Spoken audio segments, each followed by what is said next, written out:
আবেদনপত্র রিজেক্ট বা বাতিল হয়ে গেছে। এখন প্রশ্ন হলো, কেন এই ২৬ লক্ষ মানুষের আবেদন রিজেক্ট হলো? সরাসরি ভেরিফিকেশনে মূলত যে কারণগুলি সামনে এসেছে সেগুলো একটু সংক্ষেপে শুনে নিন।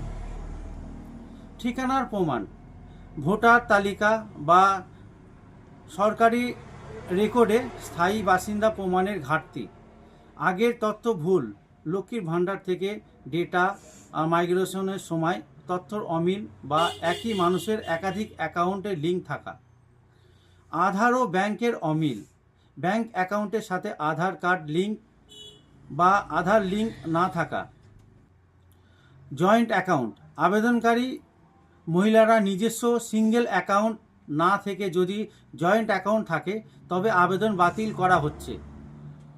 মূলত যাদের জয়েন্ট অ্যাকাউন্ট আছে সেই অ্যাকাউন্টে টাকা দিচ্ছে না, সেই অ্যাকাউন্টগুলো বাতিল। আমরা এবার শুনে নেব এআই জিমিনি থেকে প্রশ্ন করেছিলাম, তিনি কি উত্তর দেন, কিভাবে আমাদের এই সমস্যার সমাধান করা যায়। খুব সাধারণভাবে বুঝিয়েছেন। আমরা একটু মন দিয়ে কথাগুলো শুনবো যাতে আমরা কোনো ভুল না করে বসি, আবেগে কোনো ভুল না হয়, সেই জন্য অবশ্যই রেকর্ডিংটা একটু শুনুন।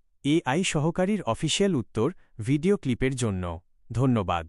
অফিসিয়াল নির্দেশিকা ও সরকারি পোর্টালের তথ্য অনুযায়ী যাদের আবেদন বাতিল হয়েছে তারা নিশ্চিতভাবেই পুনরায় আবেদন করতে পারবেন এবং এই প্রক্রিয়া ২৫শে আগস্ট ২০২৬ পর্যন্ত লাগাতার চলবে।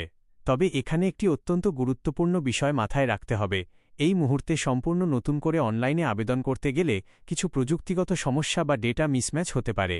কারণ আপনার আগের রিজেক্ট হওয়া আবেদনটির ডেটা অলরেডি সরকারি সার্ভারে জমা রয়েছে।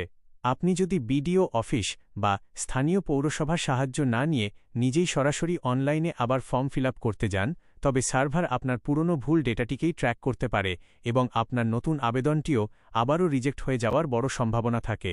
তাই সবথেকে নিরাপদ এবং নির্ভরযোগ্য উপায় হল আপনার সাময়িক আবেদন নম্বরটি নিয়ে স্থানীয় ব্লক অফিস বা সরকারি ক্যাম্পে যোগাযোগ করা।